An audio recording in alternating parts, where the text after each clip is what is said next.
There's a place where the night comes forever, a place where what's left of a man dwells, the keeper of the keys. They say he walks with a jingle, the one who watches from afar. If you listen closely, you can hear him coming down the long road, the chime and rattle of the keys dangling about him. It'll haunt you in the night. He comes to watch you cross his bridge in the pale glow of the moon. And then he'll decide if you should see the dawn.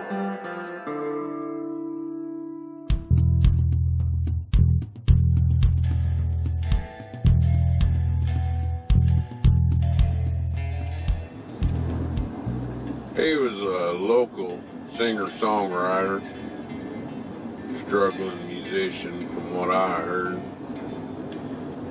He was just about to get his big break. He was all excited. He had a contract for his next album. And he'd been writing a lot of songs for his debut on Descendant Leaf Records, I believe it was.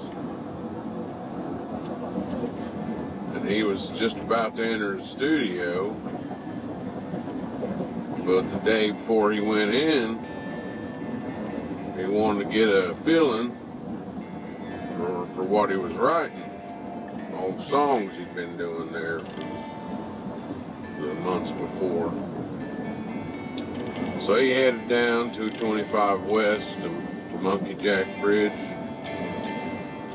One of his bandmates dropped him off there at Green's Pike. He was the last one to see him. He knew where he was heading. Blue jean jacket, jeans, and black boots. Had his guitar and his guitar case. His buddy dropped him off. He watched him disappear over the hills. He's walking down the road, dirt road. He drove on back to town. Next day, folks started asking where he was at. He's supposed to come back home. He never showed up, so they called the law at noon. They went down there, and there was nobody there at the bridge. Just the river flowing along. Officer walked up, and there was a crow stood perched up there on top of those rusty beams, the bridge, just calling out down the river, just echoing downstream. It took off and flew down the road the opposite direction out of sight. When they looked over to the other side, they could see his guitar case there in the tall weeds. They looked inside it, there's no guitar in there. There's a bunch of sheet music for all the songs he'd been writing that month before. But in the bottom of the case, there was a battery recorder. On that recorder was all these demo songs that he was fixing to record next few days, weeks, whatever, there in the studio.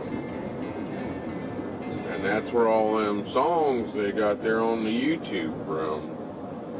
His rest of the bandmates got together and they just decided to try and finish up that album with what he had recorded on there, kind of layering their stuff in there with it, and that's where all them songs on there,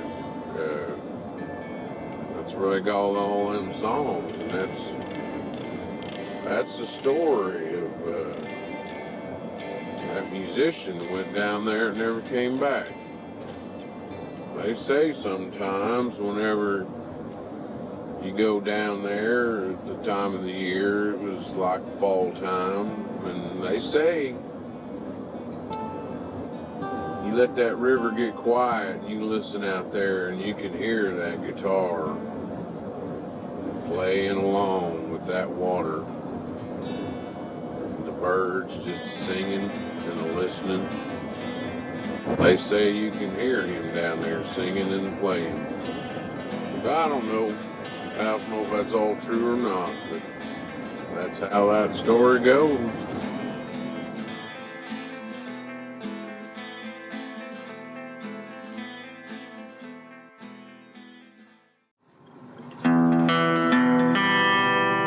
Well, you'd better not find yourself walking down